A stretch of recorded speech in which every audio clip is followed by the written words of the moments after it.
बिस्मिल्लाहिर्रहमानिर्रहीम। अस्सलाम वालेकुम, वेलकम टू माय चैनल। आज के लेक्चर में हम मार्केटिंग रिसर्च के बारे में पढ़ने जा रहे हैं। क्या बेसिक कॉन्सेप्ट है मार्केटिंग रिसर्च का जो प्रोसेस है उसके बारे में पढ़ेंगे। ऑब्जेक्टिव्स क्या हैं मार्केटिंग रिसर्च के, इसके अलावा research design, types of research design और मार्केटिंग रिसर्च का क्या स्कोप है, ये सारी चीज़ें हम आज के लेक्चर में डिस्कस करने जा रहे हैं। And it's very very important topic, so video को एंड तक ज़रूर देखिएगा। सो टाइम को ज़ाया किए बगैर लेक्चर को स्टार्ट करते हैं।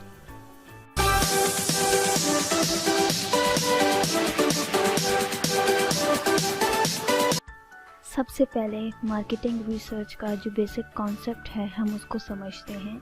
Marketing research is the systematic and objective search for and analysis of information relevant to the identification and solution of any problem in the field of marketing. Marketing research क्या है? एक systematic and objective search for, ये एक systematic और objective search है। किस लिए? Systematic का क्या मतलब होता है? मीन्स कि एक प्रोसेस है, आपको पता है कि इसके बाद हमने ये करना है, फिर उसके बाद ये करना है, इसे हम सिस्टमैटिक बोलते हैं। ऑर्गेनाइजेशन में कोई भी प्रॉब्लम है उसके लिए इंफॉर्मेशन कलेक्ट करनी है, कैसे? मार्केटिंग रिसर्च करके। And what will be our objective of doing research? एक पर्टिकुलर प्रॉब्लम जो है उसका सोल्यूशन ढूंढना। जो भी हम इंफॉर्मेशन गैदर करते हैं वो रेलिवेंट होती है प्रॉब्लम से या प्रॉब्लम के सोल्यूशन से। सो मार्केटिंग रिसर्च क्या है? ये एक सिस्टमैटिक वे है जिसमें हम क्या देखते हैं कि कोई भी ऑर्गेनाइजेशन है उसमें कोई प्रॉब्लम एग्जिस्ट कर रही है तो उससे रिलेटेड डाटा कलेक्ट करना एक सिस्टमैटिक वे में, ताकि उस पर्टिकुलर प्रॉब्लम का जो है वो हम सोल्यूशन ढूंढ सकें। नेक्स्ट अब हम मार्केटिंग प्रोसेस को स्टार्ट करते हैं जिसमें हमारे पास 8 स्टेप्स हैं। फर्स्ट वन है identifying and formulating problem. Second, choice of research design. Thirdly, determine sources of data. Fourth, design data collection forms. Fifth, determine sample design and sample size. Organize and conduct field survey. Analyze and interpret the collected data and prepare the research report. First one क्या है? Identifying and formulating problem. The first step in research is formulating the research problem. Research problem को formulate करना कि actual में problem है क्या. It is the most important stage in applied research, as poorly designed problems will not yield useful results. A well-defined problem is half solved. Poorly defined problems create confusion and not allow the researcher to develop a good research design. क्योंकि अगर problem को आप सही से define नहीं कर पाओगे तो पूरी रिसर्च में आपको क्या करना है? प्रॉब्लम को ही तो सॉल्व करना है। अगर आप प्रॉब्लम को सही से डिफाइन कर लो तो आधा सोल्यूशन आपको वहीं मिल जाता है। और अगर प्रॉब्लम को आप सही से डिफाइन नहीं कर पा रहे हो तो जो रिसर्चर है वो गुड रिसर्च डिज़ाइन नहीं बना पाएगा। फॉर एग्जाम्पल, आप किसी प्रॉब्लम से रिलेटेड डाटा कलेक्ट कर रहे हो लेकिन प्रॉब्लम ही वेल डिफाइन नहीं है तो आप डाटा कलेक्ट नहीं कर पाओगे, क्योंकि प्रॉब्लम को माइंड में रख कर ही आपको डाटा कलेक्ट करना है। Represents translating the management problem into a research problem. Researcher के पॉइंट ऑफ व्यू से देखें कि प्रॉब्लम कैसे फार्मुलेट करनी है तो वो मैनेजर का काम होता है। फॉर एग्जांपल, कंपनी में जो भी प्रॉब्लम है वो मैनेजमेंट से रिलेटेड प्रॉब्लम है, so how would you deal with it like research problem, ताकि आप रिसर्च में इससे रिलेटेड काम कर सको। इसलिए ऑर्गेनाइजेशन में मैनेजमेंट से रिलेटेड जो भी प्रॉब्लम चल रही है उसका पता तो मैनेजर्स को ही होगा। अब वो रिसर्च मैनेजर तो करेगा नहीं, तो कंपनी वाले जो है वो डिफरेंट रिसर्चर्स रखते हैं। रिसर्चर्स जो है वो मैनेजर से इंफॉर्मेशन लेते हैं कि क्या क्या प्रॉब्लम चल रही है, तो तब मैनेजर उनको प्रॉब्लम आइडेंटिफाई करता है, उसको वो रिसर्च प्रॉब्लम में कन्वर्ट करते हैं और फिर उस पर रिसर्च करते हैं। And in order to formulate an appropriate research problem on the basis of management problem, it is necessary to have a meaningful dialogue between the researcher and the manager. Second step is choice of research design. A research design specifies the methods and procedures for conducting a particular study. जो भी research करनी है उसका क्या objective है, किस तरह से रिसर्च करनी है, कौन से मेथड्स यूज़ करने हैं। अब जो भी रिसर्च डिज़ाइन आप चूज़ करोगे वो बेस्ड होगा on the nature of the problem.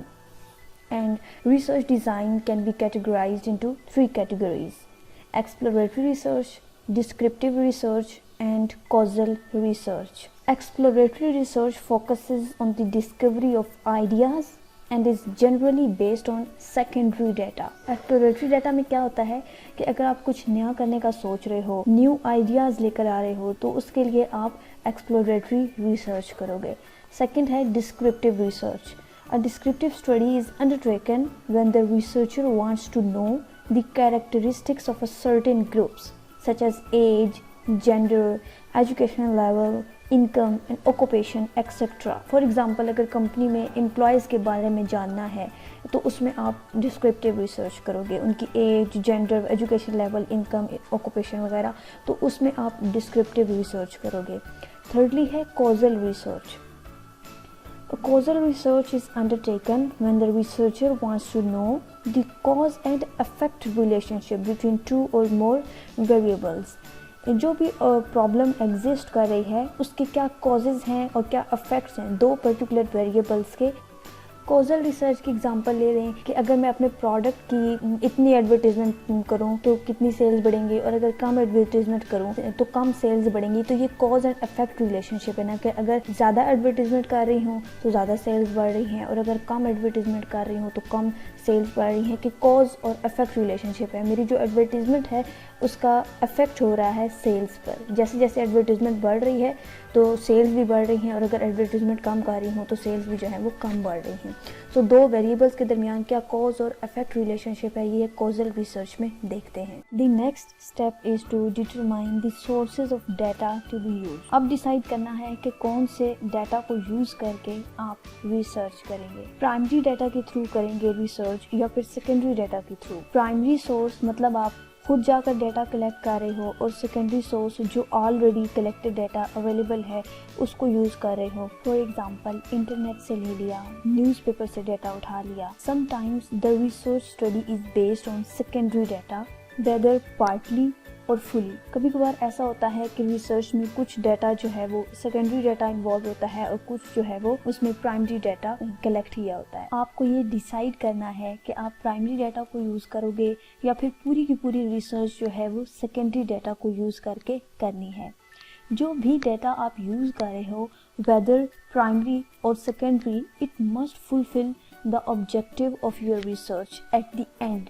Evaluate secondary data in detail to avoid possible sources of error. अगर आपने डिसीजन ले लिया है कि आपने पूरी रिसर्च में सेकेंडरी डाटा को यूज़ करना है या हाफ सेकेंडरी डाटा यूज़ करना है, तो उसको यूज़ करने से पहले इवेल्युएट कर लें कि उसमें कोई एरर्स वगैरह तो नहीं है. अगर सेकेंडरी डाटा अवेलेबल ही नहीं है आपकी रिसर्च से रिलेटेड, या अगर अवेलेबल है और इनएडुकेट है या अनरिलायबल है, मतलब आप उस पर भरोसा नहीं कर सकते, then move on for collecting fresh data means primary data. अब सेकेंडरी डाटा और प्राइमरी डाटा के अपने अपने एडवांटेजेस और डिसएडवांटेजेस हैं. अगर आप खुद जाकर डाटा कलेक्ट कर रहे हो तो उसकी एक्यूरेसी पर आप ज़्यादा यकीन होगा क्योंकि आप खुद जाकर डाटा कलेक्ट कर रहे हो, लेकिन ये टाइम कंज्यूमिंग है और इसमें आपको कॉस्ट भी पड़ेगी. और अगर आप सेकेंडरी डाटा यूज़ कर रहे हो तो उसका फ़ायदा ये होगा कि आपका टाइम और कॉस्ट जो है वो दोनों बच जाएंगी, लेकिन वो डाटा कितना एक्यूरेट है, कितना रिलायबल है, उसका आपको नहीं पता. ज़्यादातर केसेस में सैंपल सर्वे को ही लिया जाता है. अब अगर पॉपुलेशन बड़ी है तो ये पॉसिबल नहीं है कि सेंसस किया जाए, मींस कि उस पॉपुलेशन में जितने भी लोग हैं, अब अगर 1000-2000 लोग हैं तो ये पॉसिबल नहीं है कि आप उन सब से जाकर डाटा कलेक्ट करोगे, तो वहाँ पर सैंपल सर्वे को ही प्रेफर करेंगे. Now clear definition of population from which sample is to be drawn. जब आपने सैंपल सर्वे का सोच लिया तो इससे पहले कि आप सैंपल डिज़ाइन डिसाइड करो, you should have a clear definition कि आपकी पॉपुलेशन कौन सी है और उस पूरी पॉपुलेशन में से कौन से सैंपल को उठाया है जिससे आप डाटा कलेक्ट करोगे. फॉर एग्जांपल आपने इस्लामाबाद पर कोई रिसर्च कर रहे हैं, तो आप इस्लामाबाद में कितनी बड़ी पॉपुलेशन है, आप उसके एक एक मेंबर से डाटा कलेक्ट नहीं कर सकते. इस्लामाबाद पूरी जो है वो आपकी पॉपुलेशन है. अब उसके अंदर से आपने एक सैंपल उठाना है, एक एरिया उठाना है, एक एरिया को टारगेट कर लेना है कि वहाँ के लोगों से हमने ये डाटा कलेक्ट करना है. सो इस्लामाबाद आपकी पूरी पॉपुलेशन होगी और जिस एरिया को वहाँ पर आपने टारगेट किया वो आपका सैंपल हो गया. तो सैम्पल डिज़ाइन को डिसाइड करने से पहले आपके दिमाग में ये क्लियर होना चाहिए कि जो भी रिसर्च आप करने जा रहे हैं उसमें आपकी पॉपुलेशन कौन सी है और उस पॉपुलेशन में आपका सैम्पल साइज़ कौन सा है जिससे आप डाटा कलेक्ट करेंगे। Second, a broad choice has to be made between probability sampling and non probability sampling. अब आपने सैम्पल चूज़ कर लिया कि ये सैम्पल है जिससे हमने डाटा कलेक्ट करना है।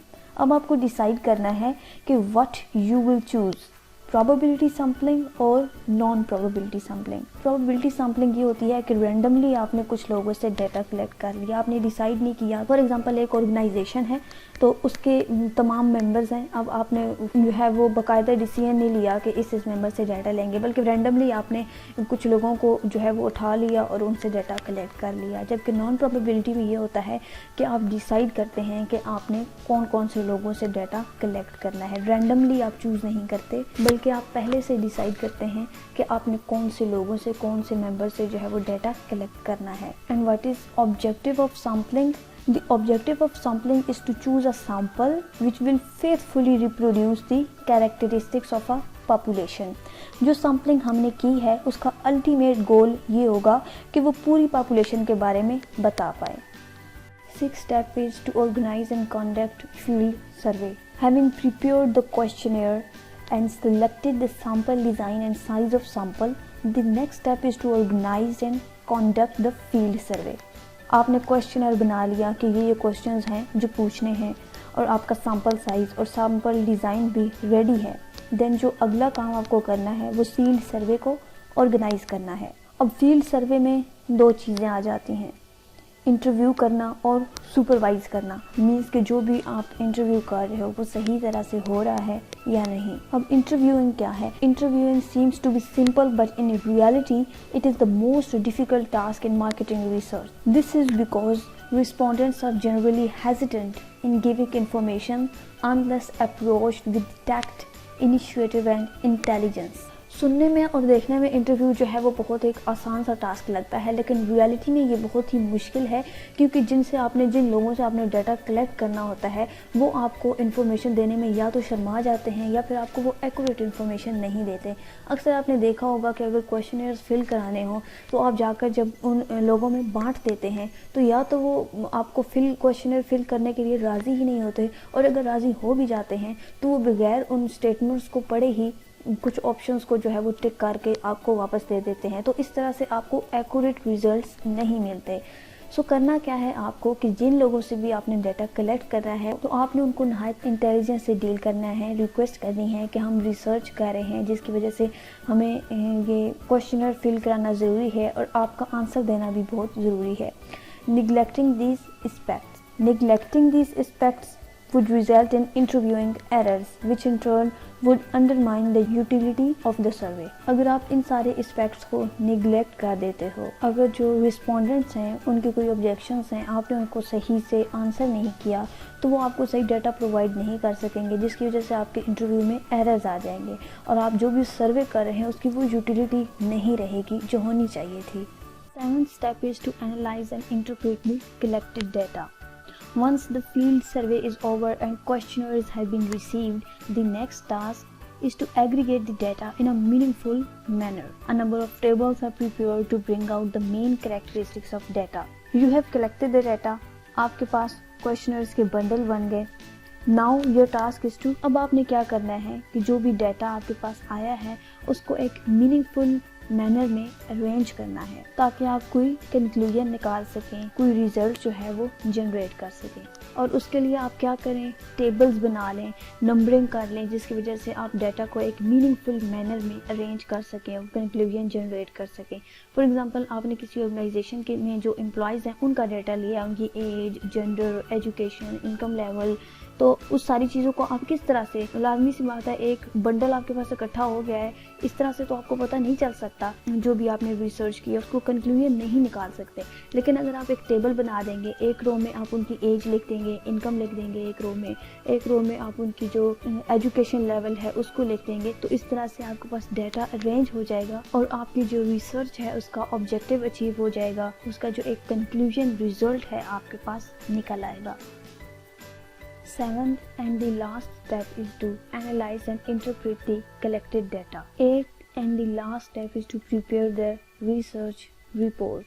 Once the data has been tabulated, interpreted and analyzed, the marketing researcher is required to prepare his report embodying the findings of the research study and his recommendations. अब आपने क्या करना है, सबसे एंड पर आपने रिसर्च रिपोर्ट बनानी है. आपने डेटा को कलेक्ट कर लिया, उसको एनालाइज कर लिया, इंटरप्रेट कर लिया, प्रॉपर टेबल्स बनाकर एक रिजल्ट आपके पास आ गया. अब आपने क्या करना है, रिसर्च रिपोर्ट बनानी है. लेकिन अगर आपकी रिसर्च रिपोर्ट जो है वो पुअर होगी, आपने जितनी अच्छी रिसर्च की हो, अगर रिसर्च रिपोर्ट आपकी अच्छी नहीं बनेगी तो उसकी कोई वर्थ नहीं होगी, कोई वैल्यू नहीं होगी. क्योंकि फाइनल थिंग जो है वो रिसर्च रिपोर्ट है, जो कि आपकी पूरी रिसर्च को प्रेजेंट कर रही होती है. तो अगर आप उसको अच्छे तरीके से नहीं बनाओगे तो आपकी रिसर्च कंसिडर नहीं की जाएगी. It is necessary that the researcher give sufficient thought and care to its preparation. आपने प्रॉपरली जो है रिसर्च रिपोर्ट बनानी है. क्या प्रॉब्लम थी आपकी, कौन से डाटा को आपने यूज़ किया, प्राइमरी डाटा यूज़ किया, सेकेंडरी डाटा यूज़ किया है, रिसर्च आपकी पॉपुलेशन क्या थी, कौन सा सैंपल था आपका, रिसर्च डिज़ाइन क्या था, किस तरह से आपने डाटा को कलेक्ट किया. ये सारी चीज़ें आपने रिसर्च रिपोर्ट में एक्सप्लेन करनी है. रिपोर्ट राइटिंग में जो है कुछ बेसिक स्किल्स की ज़रूरत होती है, और स्किल्स किस तरह से आती हैं, प्रैक्टिस से डेवलप होती हैं. जो रिसर्चर होता है उसको कुछ मेन प्रिंसिपल्स फॉलो करने होते हैं जो कि रिपोर्ट में बहुत ज़रूरी हैं. और कुछ प्रिंसिपल्स में से ऑब्जेक्टिविटी है, clarity in the presentation of ideas. जो भी आप आइडिया प्रेजेंट कर रहे हैं रिपोर्ट में, उसमें क्लैरिटी होनी चाहिए. उसमें आप डिफरेंट चार्ट्स का, डायग्राम्स का यूज़ कर सकते हैं. जो भी अच्छी रिसर्च रिपोर्ट होती है वो अफेक्टिवली कम्युनिकेट कर रही होती है जो भी रिसर्च की फाइंडिंग्स होती हैं उनको. तो इस तरह से इन सारी स्किल्स को जो भी रिसर्च फाइंडिंग्स हैं उनको बहुत ही क्लियर वे में रिसर्च रिपोर्ट पे लगाकर मैनेजमेंट को जाकर प्रोवाइड करनी होती है. नेक्स्ट टॉपिक है हमारा research design and types of research design. सबसे पहले हम रिसर्च डिज़ाइन को पढ़ लेते हैं कि रिसर्च डिज़ाइन बेसिकली है क्या. A research design is arrangement of conditions for collection and analysis of data in a manner that aims to combine relevance to the research purpose with economy procedure. In simple words, it is the general plan of how you will go about your research, कि किस तरह से आप अपनी research को करेंगे. Design क्या होता है, एक स्ट्रक्चर होता है. आप अपनी रिसर्च का एक स्ट्रक्चर बना लेते हो कि ये प्रोसीजर्स करके हम अपनी रिसर्च को करेंगे, कौन कौन से मेथड्स को यूज़ करेंगे, कौन से टूल्स और टेक्निक्स को यूज़ करके हम अपनी रिसर्च को करेंगे. ये एक मास्टर प्लान होता है जो स्पेसिफाई करता है कि इन मेथड्स और प्रोसीजर्स को यूज़ करके आप डाटा को कलेक्ट करेंगे और एनालाइज करते हैं. पहले से आपने प्रॉपरली सोच लिया है कि ये आपका रिसर्च प्रॉब्लम है, इसमें आपने कौन से मेथड्स यूज़ करके जो है वो डाटा को कलेक्ट करना है, प्राइमरी डाटा कलेक्ट करना है, सेकेंडरी डाटा करना है. तो ये सारा प्रोसेस जो है वो रिसर्च डिज़ाइन कहलाता है. नेक्स्ट हमारे पास टाइप्स ऑफ रिसर्च डिज़ाइन है. 3 टाइप्स है हमारे पास: exploratory research studies, descriptive research studies and causal research studies. First one है exploratory research studies. It is defined as a research used to investigate a problem which is not clearly defined. वो problem जो आपका research problem है वो clearly define नहीं है, आपके पास उसकी प्रॉपर फुल इंफॉर्मेशन नहीं है, देन आप एक्सप्लोरेटरी रिसर्च करते हो.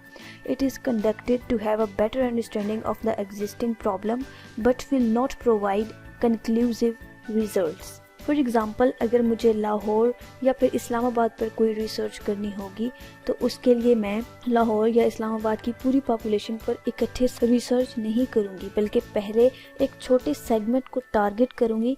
इससे मुझे पता चलेगा कि whether I am capable of doing research on Lahore और इस्लामाबाद.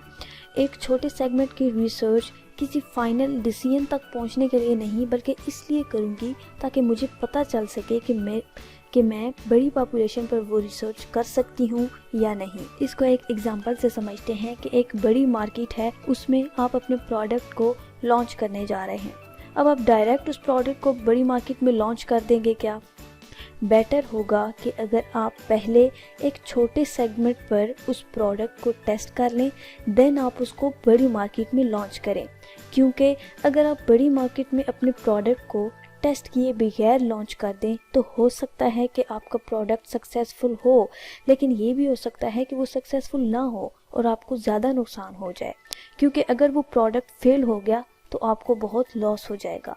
सबसे पहले प्रोडक्ट की टेस्ट चेकिंग करो, उसको छोटे से एरिया में लॉन्च करो, वहाँ उस प्रोडक्ट का रिस्पॉन्स देखो और फिर उसको बड़ी मार्केट में लॉन्च करो। इसी तरह आप बड़ी रिसर्च करने से पहले उसके छोटे से पार्ट पर रिसर्च करो। इससे आपको आइडिया मिल जाएगा कि आपको बड़े पार्ट की रिसर्च करनी है या नहीं। लेकिन अगर आप कॉन्फिडेंट हो कि आप इजीली बड़ी पॉपुलेशन पर रिसर्च कर सकते हैं, आपके पास सारी इन्फॉर्मेशन है, जो भी प्रॉब्लम है वो क्लियरली डिफाइंड है, आपके पास फुल इन्फॉर्मेशन है उसकी, देन आप डायरेक्टली भी छोटे सेगमेंट पर टेस्ट किए बगैर रिसर्च कर सकते हैं। सो एक्सप्लोरेटरी रिसर्च आपको तब करनी है जब आपका जो रिसर्च प्रॉब्लम है उसकी पूरी इन्फॉर्मेशन आपके पास ना हो। सो इट इज़ क्लियर कि एक्सप्लोरेटरी रिसर्च कब करनी है कि जो आपका प्रॉब्लम है अगर उसको आप डीपली स्टडी करना चाहते हैं कि मुझे इस पर रिसर्च करनी है या नहीं, तब आप एक्सप्लोरेटरी रिसर्च करेंगे। अब अगर जो मेरा रिसर्च टॉपिक है उसके बारे में मुझे सारी इन्फॉर्मेशन नहीं है, बस थोड़ा बहुत पता है, तो उसके लिए ज़रूरी है कि मैं पहले एक्सप्लोरेटरी रिसर्च कर लूँ। इससे जो है वो मुझे प्रॉब्लम से रिलेटेड और ज़्यादा इन्फॉर्मेशन मिल जाएगी। So when you have a vague idea about your research problem, it is good to do exploratory research to get deep information. इसके अलावा exploratory research को हम पायलट रिसर्च भी कहते हैं। एक्सप्लोरेटरी रिसर्च का बेनिफिट ये होता है कि ये आपका टाइम और मनी दोनों बचाने में मदद करती है, क्योंकि अगर जो आपका रिसर्च प्रॉब्लम है वो वैसा नहीं हुआ जैसा आप सोच करके रिसर्च कर रहे हैं, तो आपका टाइम और पैसा जो है वो दोनों वेस्ट हो जाएंगे। So I think exploratory research is now clear to you. Let's move on the second type of research design, which is descriptive research studies. Descriptive research is a type of research that describes a population, situation, or phenomena that is being studied. It focuses on answering the how, what, when, and where questions if a research problem rather than the why. Descriptive research में ये होता है कि जो already event हो चुका है उसको डिस्क्राइब करना। फॉर एग्जांपल अगर मैं रिसर्च कर रही हूँ कि पाकिस्तान में जो कंज्यूमर्स हैं उनको डिस्क्राइब कर रही हूँ, तो उनकी कितनी अर्निंग है, किस कंज्यूमर का क्या टेस्ट है, तो ये वाली रिसर्च जो है वो डिस्क्रिप्टिव रिसर्च स्टडीज़ में आ जाएगी। डिस्क्रिप्टिव रिसर्च में हम किसी भी इंडिविजुअल या ग्रुप के जो कैरेक्टरिस्टिक्स होते हैं उनके साथ डील करते हैं। डिस्क्रिप्टिव रिसर्च में इस तरह के क्वेश्चंस इन्वॉल्व होते हैं, how, what, when and where, जबकि इसमें जो व्हाई है, किसी भी चीज़ का जो एग्जिस्टेंस है वो क्यों है, सो क्यों के जो क्वेश्चंस हैं वो डिस्क्रिप्टिव स्टडी में इन्वॉल्व नहीं होते। Descriptive research is done without focusing on why a certain phenomena occurs. Third type is causal research studies, जिसे एक्सपेरिमेंटल स्टडी भी कहते हैं। Experimental research design is used to establish a relationship between the cause and effect of a situation. दो variables हैं, उनके दरमियान जो cause और इफेक्ट का रिलेशनशिप है उसको हम जानते हैं। The meaning of causal research is to determine the relationship between a cause and effect. For example, when a company wants to study the behavior of their consumers towards the changing price of their goods, they use causal research. They might test the behavior of customers depending on different variables. For example, अगर एक company है वो ये देखना चाहती है कि consumer का क्या बिहेवियर होता है प्राइस में चेंज आने से, जब प्राइस बढ़ती है या कम होती है तो कंज्यूमर्स का क्या बिहेवियर होता है। तो अब इसमें दो वेरिएबल्स हैं हमारे पास, कंज्यूमर बिहेवियर एंड प्राइस। तो यहाँ पर प्राइस क्या है, कॉज है, और कंज्यूमर बिहेवियर क्या है, इफेक्ट है। प्रोडक्ट है उसकी प्राइस अगर बहुत ज़्यादा हो गई है तो कंज्यूमर्स उसको बाय करना छोड़ देंगे। तो यहाँ पर क्या है, ये कॉज एंड इफेक्ट रिलेशनशिप है कि प्राइस के बढ़ने से जो कंज्यूमर्स का बिहेवियर है वो अफेक्ट हो रहा है। इसी तरह से अगर किसी प्रोडक्ट की प्राइस बहुत कम हो जाती है तो बहुत कम है और अगर कंज्यूमर्स ये समझ रहे हैं कि हो सकता है कि उस प्रोडक्ट की क्वालिटी अच्छी नहीं है जिसकी वजह से कंपनी ने इस प्रोडक्ट की प्राइस बहुत लो रखी है, तो यहाँ पर भी कॉज और इफेक्ट रिलेशनशिप है। इसके अलावा फॉर एग्जांपल अगर एक रिसर्चर है वो एग्जामिन कर रहा है कि 3 डिफरेंट काइंड्स के जो कफ सिरप्स हैं उनका क्या इफेक्ट है 2 से 16 के दरमियान के जो एजेस के जो बच्चे हैं उन पर उन सिरप्स का क्या इफ़ेक्ट है। तो ये उस कॉज और इफेक्ट के रिलेशनशिप को स्टडी कर रहे हैं। So it's a causal research studies और एक्सपेरिमेंटल स्टडी। इसके अलावा अगर मैं इस पर स्टडी कर रही हूँ कि एडवर्टीज़मेंट का और सेल्स का आपस में क्या रिलेशनशिप है, क्या कॉज और इफेक्ट है कि अगर एडवर्टीज़मेंट बढ़ाऊंगी तो सेल्स बढ़ेंगी या एडवर्टीज़मेंट कम करूंगी तो सेल्स कम बढ़ेंगी।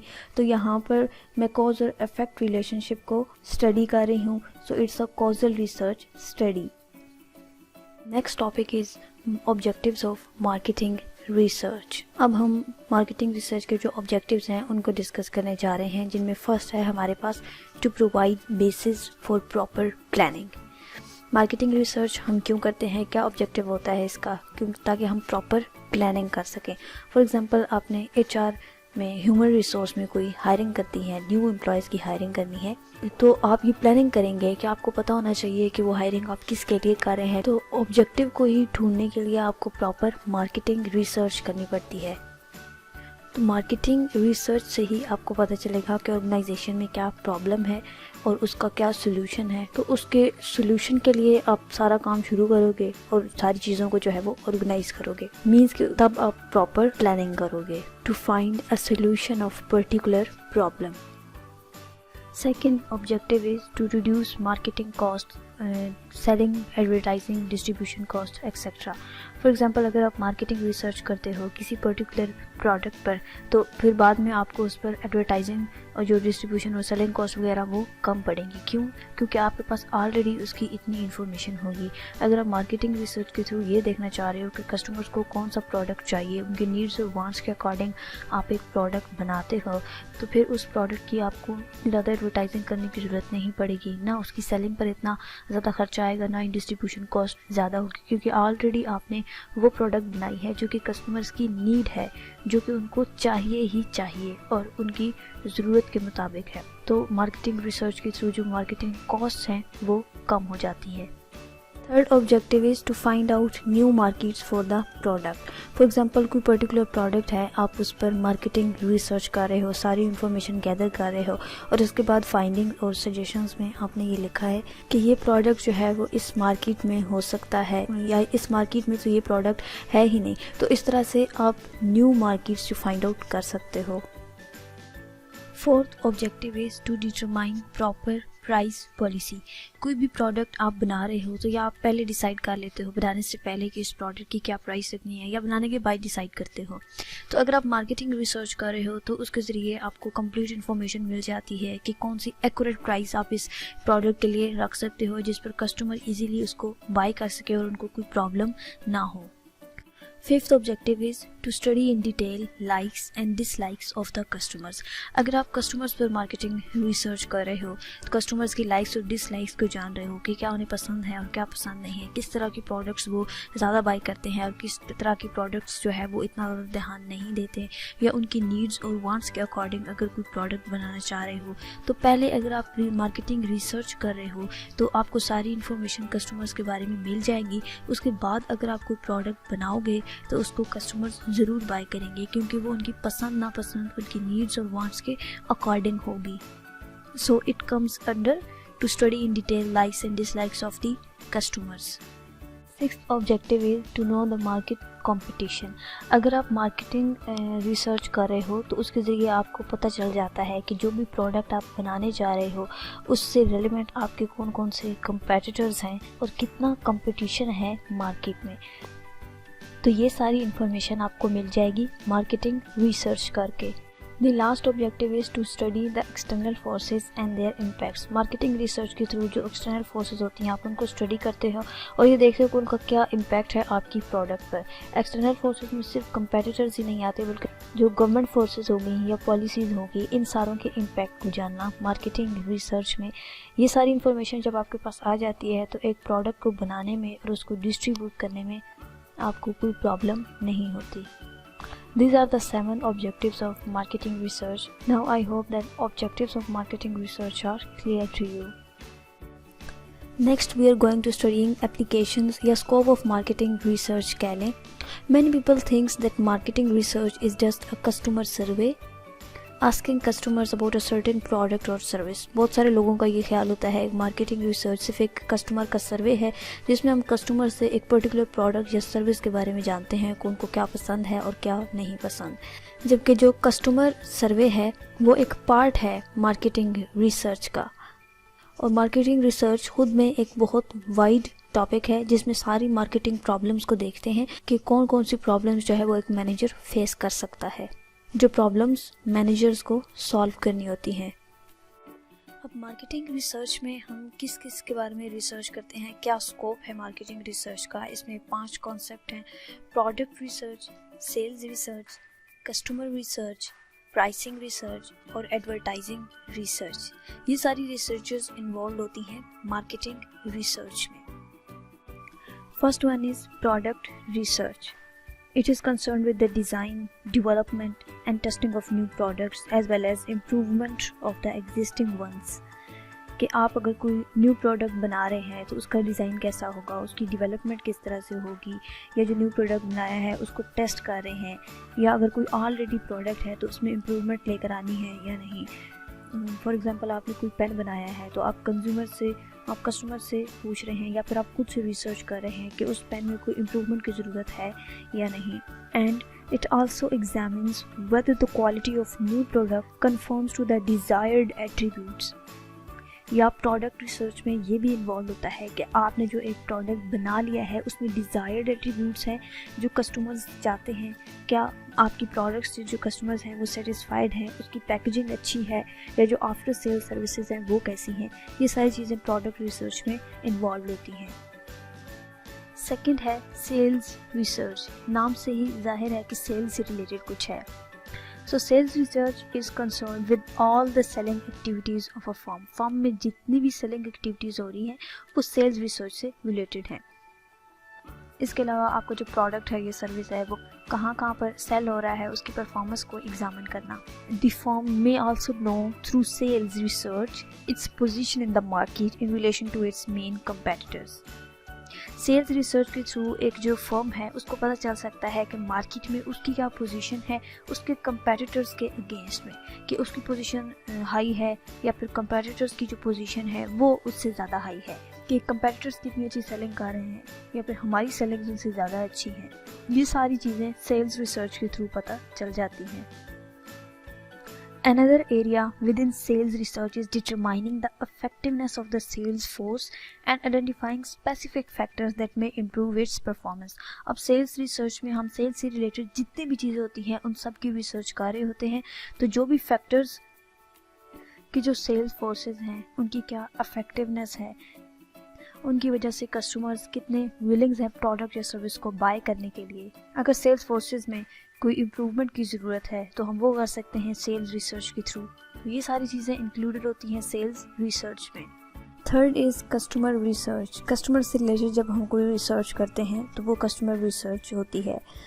Customer research is concern with the study of buying behaviour, कि कस्टमर्स जब भी कोई प्रोडक्ट या सर्विस खरीदते हैं कि क्या क्या चीज़ें उनको अफेक्ट करती हैं सामान खरीदने से, उसके बारे में अगर हम कोई रिसर्च कर रहे हैं तो वो कस्टमर रिसर्च में आती है। It probes into different factors such as sociology, economic and psychological that influence the customers in their decision to buy the product। कि customers अगर एक product को buy करने का decision ले रहे हैं तो वो कौन कौन से factors हैं जो उन पे affect कर सकते हैं, उनकी decision को change कर सकते हैं, उनके attitude को change कर सकते हैं उस product को ख़रीदने से related, जिनमें sociology है, economic factors हैं और psychological factors हैं। For example अगर मैं कोई product खरीद रही हूँ तो for example अगर मैंने decision ले लिया है कोई product ख़रीदने से related, तो ऐसे कौन से फैक्टर्स हैं जो मेरे माइंड को चेंज कर सकते हैं या मेरे बाइंग बिहेवियर पे अफेक्ट कर सकते हैं उस प्रोडक्ट या सर्विस को खरीदने के लिए और उसको ना खरीदने के लिए।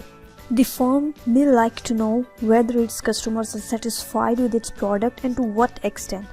अब जो कंपनीज़ होती हैं, जो भी ऑर्गेनाइजेशंस होती हैं, जो फर्म्स होती हैं, वो ये जानना चाहती हैं कि जो कस्टमर्स हैं वो उनके प्रोडक्ट से कितने सेटिस्फाइड हैं, कितने खुश हैं। तो ये सारी चीज़ें किस तरह से पता चलती हैं जब वो कस्टमर रिसर्च करते हैं कि किस हद तक वो उस पर्टिकुलर प्रोडक्ट या सर्विस से सेटिस्फाइड हैं। कस्टमर रिसर्च के थ्रू जो कस्टमर्स के सजेशंस होते हैं वो फर्म को पता चल जाते हैं।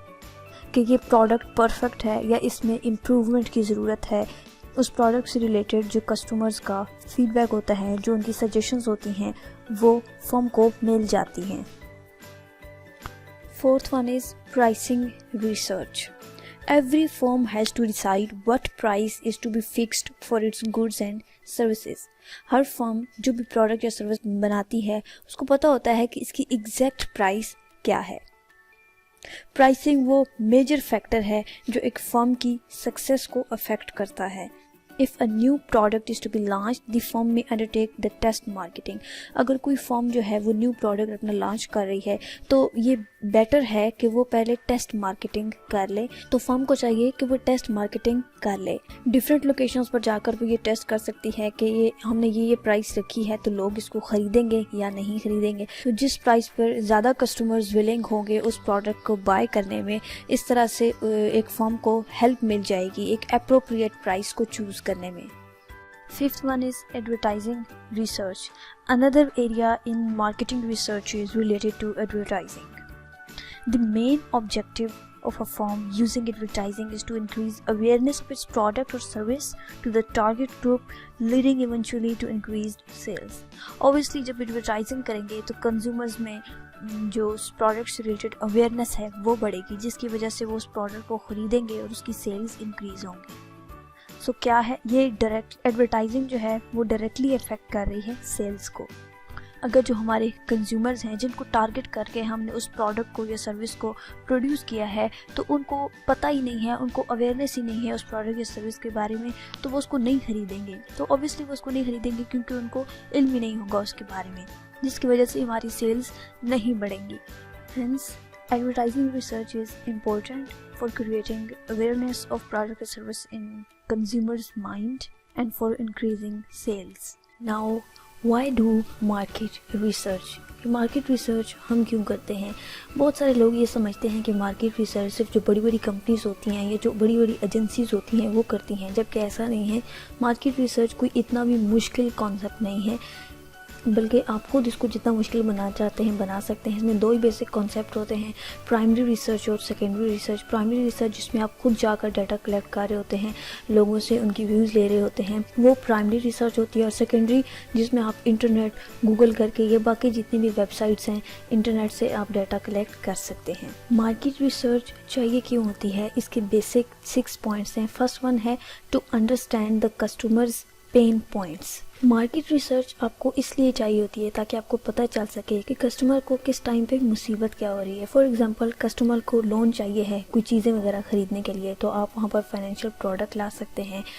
कस्टमर को कोई डिजीज़ हो गई है, कोई बीमारी हो गई है, तो उसका सोल्यूशन चाहिए उसे, तो आप वो सोल्यूशन प्रोवाइड कर सकते हैं। तो इस तरह से कस्टमर की जो नीड्स हैं, जो वांट्स हैं, उसके अकॉर्डिंग आप प्रोडक्ट उसको प्रोवाइड कर सकते हैं थ्रू मार्केट रिसर्च। अब कस्टमर्स के पेन के साथ उनकी डिज़ायर्स क्या हैं। So second point we have is we will understand the customer desires. हम कस्टमर्स की जो डिज़ायर्स हैं उनके बारे में जानते हैं मार्केट रिसर्च के थ्रू। फॉर एग्जांपल एक कस्टमर्स हैं वो फिट होना चाहते हैं लेकिन उनके पास जिम जाने का टाइम नहीं है, तो क्या वो कोई मेडिसिन लेकर फिट रह सकते हैं? कोई कस्टमर है उसमें विटामिन डी की कमी है या विटामिन ई की कमी है, तो क्या जो वो विटामिन डी या ई लेकर वो फिट रह सकता है? तो इस तरह से आप कस्टमर्स की डिज़ायर, ये सब क्या होते हैं? कस्टमर्स के गोल्स होते हैं, डिज़ायर्स होते हैं। तो आप कोई भी उनकी डिज़ायर्स को पूरा कर दीजिए तो ऑब्वियसली वो आपके प्रोडक्ट को बाय करेंगे। थर्ड पॉइंट इज़ कि प्रोडक्ट डिज़ाइन। जब आप मार्केट रिसर्च करते हैं तो उसके थ्रू आपको बहुत हेल्प मिलती है एक प्रोडक्ट को डिज़ाइन करने में। जब भी आप प्रोडक्ट डिज़ाइन करने लगते हैं तो उसमें आपके पास नॉलेज होता है कि क्या उसमें चेंजेस लेकर आनी है, कौन से फीचर्स ऐड करने हैं, क्या किस तरह की उस प्रोडक्ट की जो है वो पैकेजिंग होनी चाहिए, अट्रैक्टिव पैकेजिंग हो ताकि जो कस्टमर्स हैं वो उसको ख़रीदें, किस तरह का डिज़ाइन होगा प्रोडक्ट का। तो ये सारी चीज़ें जो है वो मार्केट रिसर्च के थ्रू आपको पता चलती हैं। फॉर एग्जांपल आप अगर फीचर्स बहुत ज़्यादा ऐड कर देंगे तो हो सकता है कि मार्केट में इतने कस्टमर्स को इतने फीचर्स चाहिए ही ना हो, जिसकी वजह से वो उस प्रोडक्ट को बाय ही ना करें, या उसमें आप कम फीचर्स डालें जिसकी वजह से वो प्रोडक्ट जो है वो कस्टमर्स की डिज़ायर के अकॉर्डिंग ना हो। सो मार्केट रिसर्च के थ्रू आपको अपने प्रोडक्ट को डिज़ाइन करने में बहुत हेल्प मिलती है। Fourth point is sales pitch. अगर आपने सेल्स पिच बनानी है तो उसमें मार्केट रिसर्च आपको बहुत काम करती है। फॉर एग्जांपल, आपने कस्टमर से पूछा कि उनकी क्या प्रॉब्लम है, तो कस्टमर्स ने आपको फीडबैक दिया। अब आप उनको कह रहे हो कि अगर मैं ये इम्प्रूवमेंट लेकर आऊँ, इस तरह की प्रोडक्ट बनाऊँ की वजह से आपकी प्रॉब्लम जो है वो सॉल्व हो जाए, तो कस्टमर बहुत खुश होगा। फॉर एग्जाम्पल, अगर कस्टमर को बिजनेस से रिलेटेड कोई प्रॉब्लम है, हेल्थ से रिलेटेड कोई प्रॉब्लम है या आई से रिलेटेड कोई प्रॉब्लम है, तो आप बिजनेस में वो चेंजेस लेकर आ रहे हो या हेल्थ से रिलेटेड कुछ कर रहे हो या आई से रिलेटेड कोई आई ड्रॉप्स बना रहे हो, जिसकी वजह से कस्टमर की प्रॉब्लम सॉल्व हो रही है, उसकी डिज़ायर पूरी हो रही है, उसका जो एक गोल था वो अचीव हो रहा है। तो इस तरह से आप अपनी सेल्स पिच को जो है वो बढ़ा सकते हो मार्केट रिसर्च करके। Fifth point is to improve existing products. आप मार्केट रिसर्च क्यों करते हैं? ताकि जो एग्जिस्टिंग प्रोडक्ट्स हैं आप उनमें इम्प्रूवमेंट लेकर आ सके। बहुत कम ऐसे प्रोडक्ट्स होते हैं हमेशा अच्छे रहते हैं और उनमें कभी कोई इम्प्रूवमेंट नहीं होती और वो बहुत अच्छे चलते रहते हैं। जैसे कि रूह अफ़ज़ा है, उसमें वो जैसा एक दफ़ा प्रोडक्ट बना है उसमें दोबारा कोई चेंजिंग नहीं की गई और वो प्रोडक्ट अब भी बहुत अच्छा चल रहा है और उसकी ऑर्गेनाइजेशन जो है उस प्रोडक्ट को स्केल भी नहीं करना चाहती। वो ऑलरेडी बहुत खुश हैं कि हमारा प्रोडक्ट जो है वो बहुत अच्छा चल रहा है। इस तरह से जब आप कोई प्रोडक्ट बनाते हैं तो आपको रेगुलरली जो कस्टमर्स हैं उनसे फीडबैक लेते रहना है, रिसर्च करती रहनी है, ताकि जो भी इम्प्रूवमेंट चाहिए उस प्रोडक्ट में आप उसमें वो इम्प्रूवमेंट लेकर आएँ या न्यू फीचर्स ऐड करें या उसमें चेंजेस लेकर आएँ कस्टमर्स की डिज़ायर्स के अकॉर्डिंग। सो इन सारी चीज़ों के लिए मार्केट रिसर्च बहुत ज़रूरी है। Six point is it saves time, money and energy. Market research क्यों ज़रूरी है कि इससे आपका टाइम, आपका पैसा और आपकी जो एनर्जी है वो बच जाती है। फॉर एग्जांपल, अगर आपने मार्केट रिसर्च नहीं की और कोई प्रोडक्ट जो है वो लॉन्च कर दिया जो कस्टमर्स को चाहिए ही नहीं, जो उनकी नीड्स और वांट्स के अकॉर्डिंग नहीं है, जो उनको सेटिस्फाई नहीं कर रहा है, तो आपने क्या किया? अपना उसमें इन्वेस्टमेंट की, अपना टाइम लगाया, अपनी एनर्जी लगाई, लेकिन वो प्रोडक्ट फेल हो गया। कोई भी प्रोडक्ट बनाने से पहले मार्केट रिसर्च बहुत ज़रूरी है। कोई भी प्रोडक्ट बनाने से पहले मार्केट रिसर्च बहुत ज़रूरी है क्योंकि ये आपका टाइम, पैसा और एनर्जी बचा लेती है। अब आपको मार्केट रिसर्च करनी किस तरह से है उसके बारे में जानते हैं, जिनमें फर्स्ट स्टेप है हमारे पास नो अबाउट कंपेटिटर्स। आपको पता करना है कि आपका जो कंपेटिटर है वो क्या सही कर रहा है। अब ये कैसे आपको पता चलेगा? आप फेसबुक पर जाकर देखें, गूगल रिव्यूज़ करें, देखें कि कस्टमर्स अगर उनको 5 स्टार दे रहे हैं तो वो 5 स्टार क्यों दे रहे हैं, उन रीज़न्स को नोट करें। और अगर कस्टमर उनको 1 या 2 स्टार्स दे रहे हैं तो वो क्यों दे रहे हैं, कम देने की जो रीज़न्स हैं वो भी नोट डाउन करें। जिन चीज़ों की वजह से कस्टमर आपके कंपेटिटर्स को 5 स्टार दे रहे हैं, आप उन चीज़ों को भी अपनी प्रोडक्ट में कंटिन्यू रखें और जिन चीज़ों की वजह से वो उनको 1 या 2 स्टार दे रहा है उनको अपने प्रोडक्ट में इम्प्रूव करें। Second point is scan what your competitors are doing wrong. आप स्कैन कर लें कि आपके जो कंपेटिटर्स हैं वो क्या गलत कर रहे हैं और क्या सही कर रहे हैं। Repeat what your competitor is doing right and improve what your competitor is doing wrong. For example, अगर किसी ऑर्गेनाइजेशन में कंप्लेन आ गई है कि कस्टमर्स उस ऑर्गेनाइजेशन को छोड़ रहे हैं कि वहाँ के जो ऑफिसेज हैं वो साफ़ नहीं हैं, तो आपको क्या करना है? अपनी ऑर्गेनाइजेशन में सब ऑफिसेज को नीट एंड क्लीन रखना है ताकि कैंडिडेट्स हैं वो आपके ऑर्गेनाइजेशन को ज्वाइन करें। इसके अलावा अगर किसी ऑर्गेनाइजेशन को 5 स्टार मिल रहे हैं कि वहाँ पर गुड लर्निंग है, लर्निंग ज़्यादा अच्छी होती है, तो आप अपनी ऑर्गेनाइजेशन में लर्निंग का पार्ट ज़्यादा रख लें। इसके अलावा अगर कोई एम्प्लॉय है वो ऑर्गेनाइजेशन को इस वजह से छोड़ रहे हैं कि उन्हें डिसीजन मेकिंग में इन्वॉल्व नहीं किया जाता, तो आप अपनी ऑर्गेनाइजेशन में डिसीजन मेकिंग रख लें कि जब स्ट्रैटेजीज़ को चेंज किया जाएगा या कोई भी न्यू चीज़ इंप्लीमेंट की जाएगी तो उसमें जितने भी एम्प्लॉयज़ हैं उनको डिसीजन मेकिंग में इन्वॉल्व किया जाएगा, उनकी भी राय ली जाएगी, जिसकी वजह से जो एम्प्लॉयज़ हैं वो आपकी ऑर्गेनाइजेशन को ज्वाइन कर लें। Third point is understand your customer by asking direct questions. आप कस्टमर से डायरेक्टली क्वेश्चंस करो, उनसे पूछिए कि उनकी क्या प्रॉब्लम है। अगर आप उनकी प्रॉब्लम को सॉल्व कर लेते हो तो वो क्या अचीव कर लेंगे। जितनी ज़्यादा मुश्किल प्रॉब्लम होगी आप उसको सॉल्व करेंगे तो उतना ही आपको प्रीमियम मिलेगा। फॉर एग्जाम्पल, जो कस्टमर हैं उनको डायबिटीज़ है, तो अगर आप उनकी डायबिटीज़ को ख़त्म कर देते हैं, उनको एक सोल्यूशन प्रोवाइड कर देते हैं, तो वहाँ से आपको ज़्यादा प्रीमियम मिलेगा। और अगर आसान सोल्यूशन है जो कस्टमर्स हैं वो खुद भी सॉल्व कर सकते हैं तो उसमें आपको इतना प्रीमियम नहीं मिलेगा, तो उस प्रोडक्ट को बनाने पर आप टाइम वेस्ट ना कीजिए। Fourth point is ask customer what is the value benefit he looking for.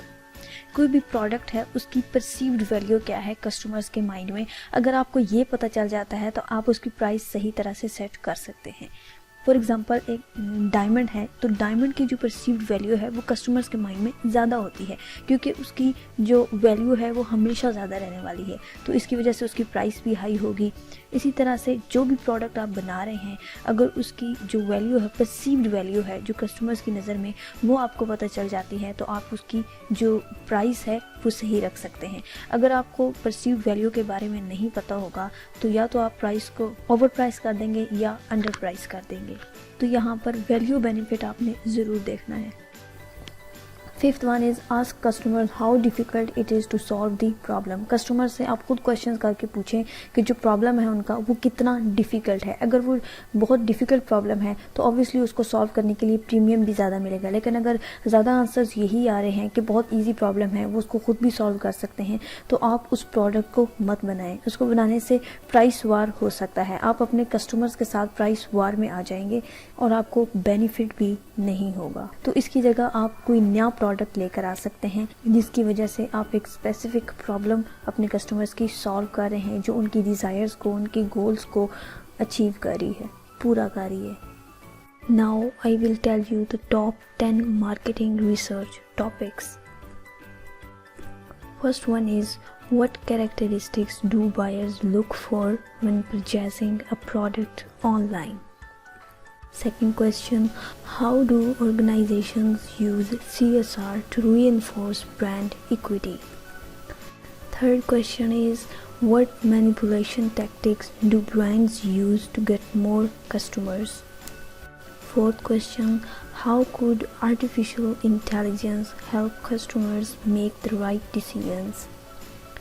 Fifth one is, how can brand image be communicated via social media marketing? Sixth question, how do family orientation impact marketing communications? Seventh one is, how can social media impact the buying choices of shoppers? Eighth, analyze consumer buying behavior, any product. Ninth question, how does advertising impact consumer behavior? 10 and the last, customer perceptions are well-known brands good in quantity. It's all about today's lecture. Hope you like it and understand it well. If you like the video, give a thumbs up and don't forget to share it with your class fellows, your friends. And if you want video on any other topic, you can comment. Let me know about it. Thanks for watching. Allah Hafiz.